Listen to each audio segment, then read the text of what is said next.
Hello, welcome to my channel school help by Gunjan. ये हमारी website है, एजुकेशनल वेबसाइट है schoolhelpbygunjan.com। और इसमें हम एनसीईआरटी की सॉल्यूशंस, नोट्स और वर्कशीट्स प्रोवाइड करते हैं 7 class onwards for maths and science. तो ये यहाँ पे मैं आजकल हम एसिड्स, बेसिस एंड सॉल्ट्स कर रहे हैं क्लास 7 के लिए। तो ये उसके नोट्स हैं। ये इसमें हमने डायग्राम्स दिए हुए हैं, ये फोटोग्राफ्स हैं, ये डायग्राम्स हैं और टॉपिक को बहुत ही अच्छे तरीके से हमने इसमें समझाया हुआ है। और यहाँ ऊपर आप देखिए, ये एनसीईआरटी सॉल्यूशंस हैं। आप इसमें ड्रॉप डाउन मेन्यू में जाएंगे तो आपको क्लास 7 के, 8 के, 9 के इस तरीके से आपको मिलेंगे सॉल्यूशंस और इसी तरीके से आप वर्कशीट फाइंड आउट कर सकते हैं। और यहाँ पे आप साइंस पे क्लिक करिए तो ये आपको नोट्स मिल जाएंगे। ये आप अपना टॉपिक सर्च करिए तो आपको उस पर नोट्स अवेलेबल होंगे। और ये मैथमेटिक्स पे आप क्लिक करते हैं तो आपको मैथमेटिक्स के नोट्स जो हैं वो मिल जाएंगे। और कोई भी आपको क्वेरी होती है, कोई भी प्रॉब्लम होती है तो आप नीचे सब लास्ट में लीव ए कमेंट दिया हुआ है तो वहाँ आप कमेंट लिख सकते हैं, या हमारे YouTube channel school help by Gunjan पे भी आप लिख सकते हैं। एंड सॉल्ट्स फॉर क्लास 7 और हम उसमें पूरा चैप्टर हम फिनिश कर चुके हैं। हमने उसमें एसिड पढ़ा, बेसिस पढ़े, सॉल्ट समझा, प्रोसेस ऑफ न्यूट्रलाइजेशन पढ़ा और हमने इंडिकेटर से को जाना। और हमने ये भी देखा कि हम किस तरीके से इंडिकेटर से एसिड बेसिस को और न्यूट्रल सॉल्यूशंस को हम पहचान सकते हैं। और आज हम करेंगे एनसीईआरटी सॉल्यूशंस, जो उसमें एनसीईआरटी की बुक में एक्सरसाइजेस दी हुई हैं। आज हम उनके सॉल्यूशन करेंगे, लेकिन उससे पहले बहुत ज़रूरी बात, आप लोग रिवीजन कर रहे हैं। रिवीजन करना बहुत ज़रूरी है। जितनी बार आप रिवीजन करेंगे उतने अच्छे आपके मार्क्स आएंगे, उतनी अच्छी तरीके से आपको सब्जेक्ट पे कमांड हो। रिवीजन करने का तरीका, सबसे पहले आप कॉन्सेप्ट पढ़िए और उसको मन में रिवाइज करिए, फिर उसके पॉइंट्स को ही आप लिख लीजिए। इस तरीके से आपको लिखने का भी प्रैक्टिस हो जाएगा और आपको चैप्टर भी पूरी तरीके से अच्छे से, बहुत अच्छे से समझ में आ जाएगा। आज का हमारा टॉपिक है acid basis and salts NCERT solutions for class 7। तो चलिए शुरुआत करते हैं। हाँ, इसमें हमने आपको पूरा रिटन मटेरियल नहीं दिया है एनसीईआरटी सॉल्यूशंस में। मैंने आपको क्वेश्चन समझा दिए हैं। रिटन मटेरियल के लिए आप हमारी एजुकेशनल वेबसाइट schoolhelpbygunjan.com पे जा सकते हैं और इसके अलावा आप खुद भी उसको बहुत अच्छे तरीके से सेंटेंस कंस्ट्रक्शन कर सकते हैं। मैंने आपको पूरे क्वेश्चन आंसर बहुत अच्छे से समझाए हैं। तो चलिए अब शुरू करते हैं। एक्सरसाइज पहला क्वेश्चन है, उसमें state differences between acids and bases. तो इसको आप बहुत आसानी से कर सकते हैं। एसिड्स आपको पता है, बेसिस आपको पता है, सिर्फ उनके डिफरेंसेस लिखने हैं। तो एसिड्स, बेसिस। अब इसमें सबसे पहला है कि एसिड जो है वो टेस्ट में सार होता है और बेस बिटर होता है टेस्ट में। एसिड की केमिकल नेचर एसिडिक और बेस की केमिकल नेचर बेसिक होती है। और हम जब एसिड छूते हैं तो ये सोपी नहीं लगता, लेकिन बेस जो है वो फिर सोपी। और एसिड की स्मेल बहुत ज़्यादा शार्प होती है लेकिन बेस की शार्प नहीं होती है। और इसमें एसिड में मोर कंसंट्रेशन ऑफ हाइड्रोजन आयन होता है, जबकि बेस में ऐसा नहीं होता है। और इसकी एग्जाम्पल एसिड की हैं लेमन जूस, हाइड्रोक्लोरिक एसिड, और बेस के एग्जाम्पल हैं baking soda, magnesium hydroxide etcetera. दूसरा क्वेश्चन देखते हैं। Ammonia is found in many household products such as window cleaners, it turns red litmus blue, what is its nature. इसमें इन्होंने सबसे पहले बताया है कि अमोनिया हम बहुत सारे घरेलू पदार्थों में यूज़ करते हैं, जैसे कि विंडो क्लीनर वगैरह में। वो हमने जब चैप्टर किया था तो भी आपको बताया था। It turns red litmus blue. इन्होंने कंडीशन दी कि जो अमोनिया हम यूज़ करते हैं वो रेड लिटमस को क्या कर देता है, ब्लू कर देता है। What is its nature. जब हम इंडिकेटर्स पढ़ रहे थे, हमने लिटमस पेपर पढ़ा था, तो हमने ये देखा था कि यदि रेड लिटमस पेपर ब्लू हो जाता है तो हम उसे क्या कहते हैं, basic. What is its nature, its nature is basic. Third है, name the source from which litmus solution is obtained, what is the use of this solution. तो आपको पता है ये लाइकेन से मिलता है और इसका यूज क्या है कि लिटमस पेपर के यूज से हम acid basis and neutral solutions को पता लगा सकते हैं। फोर्थ है, is the distilled water acidic, basic और neutral, how would you verify it. तो हमने red litmus paper, blue litmus paper को जब इसमें डालते हैं डिस्टिल्ड वाटर में तो कोई कलर चेंज नहीं होता है, तो कोई कलर चेंज नहीं होता है तो वो क्या हो गया, न्यूट्रल सॉल्यूशन हो गया। फिफ्थ क्वेश्चन है, describe the process of neutralisation with the help of an example. तो ये हम अपने एसिड बेसिस एंड सॉल्ट्स वाली वीडियो में कर चुके हैं, प्रोसेस ऑफ न्यूट्रलाइजेशन, तो आप वहाँ से इसको देख सकते हैं। और इसके अलावा ये प्रिंट लेने के लिए आप हमारी एजुकेशनल वेबसाइट schoolhelpbygunjan.com पे जा सकते हैं। वहाँ पे इसको हमने लिखा है, यहाँ पे मैंने आपको पॉइंट्स लिख के नहीं समझाया है क्योंकि प्रोसेस ऑफ न्यूट्रलाइजेशन आपको पता है और वो आप वहाँ से देख सकते हैं। फिर सिक्स्थ है ट्रू एंड फॉल्स। तो इसमें इन्होंने 5 पॉइंट्स दिए हैं, तो अब देखते हैं उनको कैसे सॉल्व करना है। फर्स्ट है, nitric asset turns red litmus blue. तो नाइट्रिक एसिड एसिड हो गया और रेड लिटमस पेपर ब्लू। जब रेड लिटमस पेपर ब्लू होता है तो वो सॉल्यूशन बेसिक होता है। ये कह रहे हैं नाइट्रिक एसिड जो है वो रेड लिटमस को ब्लू करता है, तो ये फॉल्स हो गया। सेकेंड है, sodium hydroxide turns blue litmus red. तो ये भी फॉल्स हो गया क्योंकि सोडियम हाइड्रोक्साइड बेसिक है और ये जो है रेड लिटमस को ब्लू करेगा, ना कि ब्लू लिटमस को red. Sodium hydroxide and hydrochloric acid neutralize each other and form salt and water. ये process of neutralization है, तो ये true है। Indicator is a substance which shows different colors in acidic and basic solution. बिल्कुल सही बात है। जब हम इंडिकेटर्स को यूज़ करते हैं एसिड बेसिस एंड सॉल्ट्स का पता लगाने के लिए, तो ये इंडिकेटर्स जो अपने कलर्स को चेंज करते हैं जिससे कि हम आइडेंटिफाई कर पाते हैं कि एसिड है या बेस है, तो ये ट्रू हो गया। Tooth decay is caused by the presence of base, तो ये फॉल्स है। फिर सेवेंथ है दोरजी प्रॉब्लम, फेमस प्रॉब्लम। इसको पहले प्रॉब्लम पढ़ते हैं फिर उसके बाद उसका सोल्यूशन समझते हैं। Dorji has a few bottles of soft drink in his restaurant but unfortunately these are not labelled. He has to serve the drinks on the demand of customers. One customer wants acidic drink, another wants basic, and third wants neutral drink. How will Doroji decide which drink is to be served to whom? Doroji के पास 3 drinks हैं, उन पे label नहीं लगे हैं। उसके restaurant में customers आते हैं और वो डिमांड करते हैं, एक को एसिडिक सॉल्यूशन ड्रिंक चाहिए, एक को बेसिक ड्रिंक चाहिए और एक को न्यूट्रल ड्रिंक चाहिए। पर क्योंकि दोरोजी के पास जो बॉटल्स हैं उन पे लेबल नहीं लगे हैं तो दोरोजी बहुत ज़्यादा कंफ्यूज हो गए। पर क्योंकि दोरोजी ने केमिस्ट्री पढ़ी थी, उन्होंने साइंस पढ़ी थी, तो उन्होंने किस तरीके से पता लगाया, अब आप ये देखिए। दोरोजी ने सबसे पहले जब साइंस पढ़ी थी तो उन्होंने ये देखा था कि एसिड और बेसिस उसके टेस्ट में क्या अंतर है।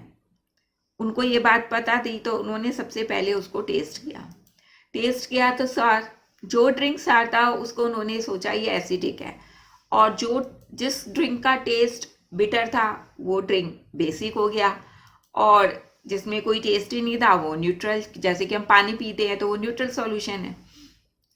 पहले तो उन्होंने टेस्ट से उसको आइडेंटिफाई किया, लेकिन वो अभी भी कंफर्म नहीं थे, वो और कंफर्म होना चाहते थे। वो ये चाहते थे कि जब उनके कस्टमर आए हैं तो वो अपने रेस्टोरेंट अपने कस्टमर्स को सही चीज़ ही दें। तो उसके लिए उन्होंने फिर टेस्ट किया।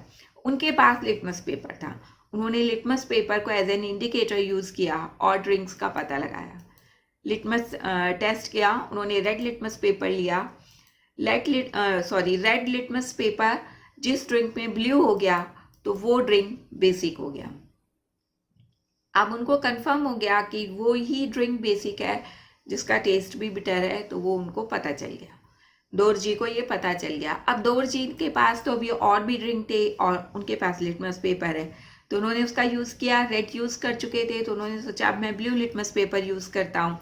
ब्लू लिटमस पेपर को उन्होंने ड्रिंक में डाला तो वो रेड में चेंज हो गया। जब वो रेड में चेंज हो गया तो वो तुरंत समझ गए कि ये ड्रिंक एसिडिक है। इस तरीके से उनके पास 2 ड्रिंक तो उनको पता चल ही गए थे। वो टेस्ट ना भी करें तो भी थर्ड जो है वो न्यूट्रल है, क्योंकि ये कंडीशन है दी हुई। लेकिन उन्होंने फिर, क्योंकि वो पढ़े लिखे थे, उनको साइंस पता थी, एसिड बेसिस एंड सॉल्ट्स पता थे, इंडिकेटर्स पता थे, तो उन्होंने तुरंत थर्ड सॉल्यूशन में या थर्ड ड्रिंक के अंदर रेड और ब्लू लिटमस पेपर को डाला तो उससे क्या हुआ, कोई भी कलर चेंज नहीं हुआ। जब कोई कलर चेंज नहीं हुआ तो वो न्यूट्रल सॉल्यूशन हो गया। इस तरीके से धोर जी ने अपनी प्रॉब्लम को सॉल्व किया और आप इसको बिल्कुल बहुत अच्छे से लिख सकते हैं। सेंटेंसेस आपको यदि चाहिए सेंटेंस फ्रेम करने में कोई दिक्कत है तो आप हमारी वेबसाइट schoolhelpbygunjan.com पे देख सकते हैं।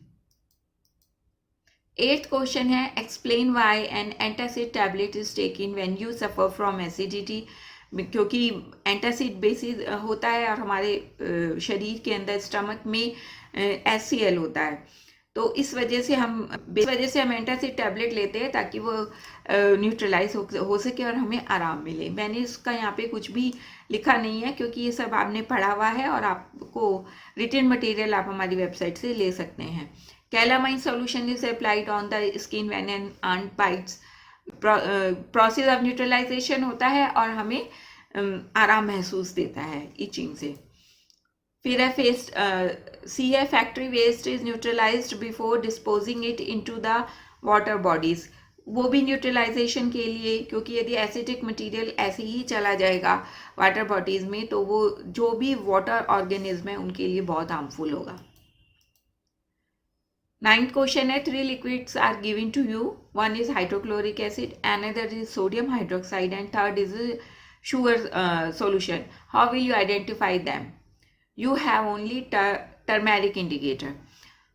अब इस क्वेश्चन में कंडीशन दी है कि इन्होंने 3 सॉल्यूशंस दिए हैं, एक HCl हाइड्रोक्लोरिक एसिड, दूसरा सोडियम हाइड्रोक्साइड और तीसरा है शुगर सॉल्यूशन।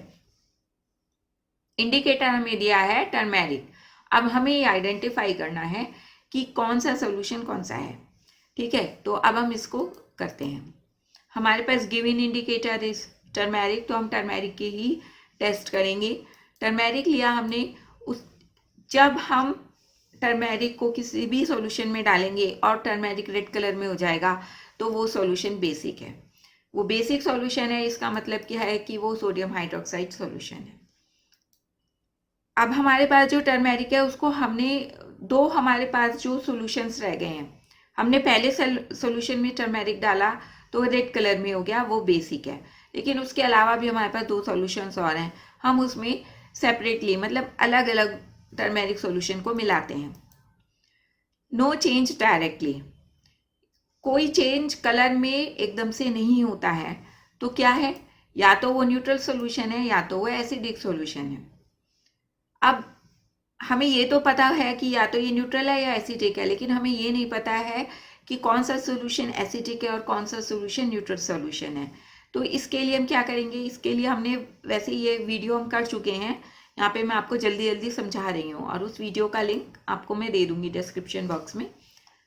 अब ये रेड सॉल्यूशन से मेरा मतलब है कि रेड कलर का जो टर्मेरिक और एक सॉल्यूशन से जो रेड कलर हमें मिला था उसमें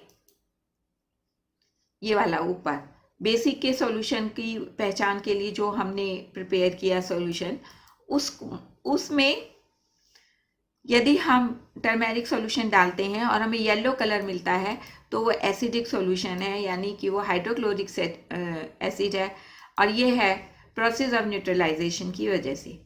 अब सेम सॉल्यूशन जो रेड सॉल्यूशन है हमारे पास, उसको हम सॉल्यूशन में यानी कि टर्मेरिक सॉल्यूशन में डालते हैं और कोई कलर चेंज नहीं होता, यानी कि येलो कलर में वो चेंज नहीं होता है, तो ये एक न्यूट्रल सॉल्यूशन है, यानी कि ये एक शुगर सॉल्यूशन है।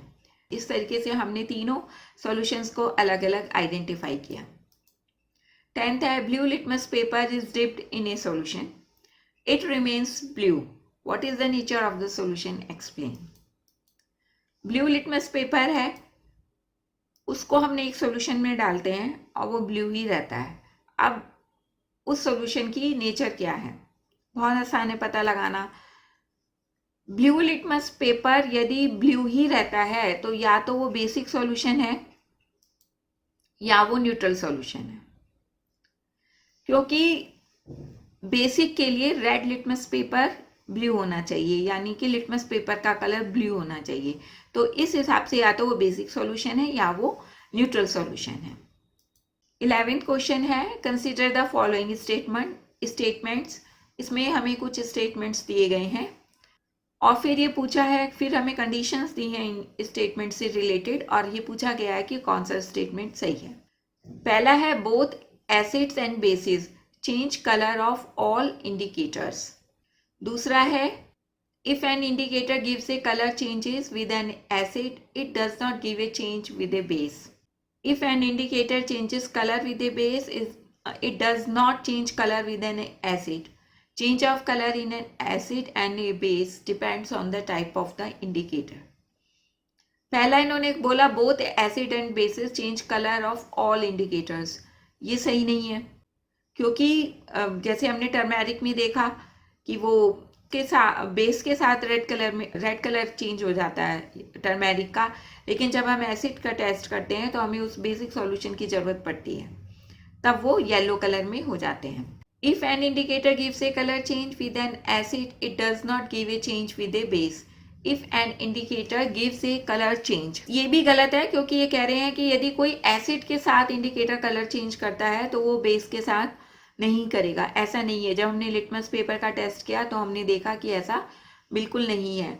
सी है if an indicator changes colour with A base it does not change colour with N acid. ये भी बात गलत है कि ऐसा नहीं हो सकता कि यदि कोई इंडिकेटर कलर चेंज कर रहा है बेस के साथ तो वो एसिड के साथ कलर चेंज नहीं करेगा। Change of colour in an acid and A base depend on the type of indicator.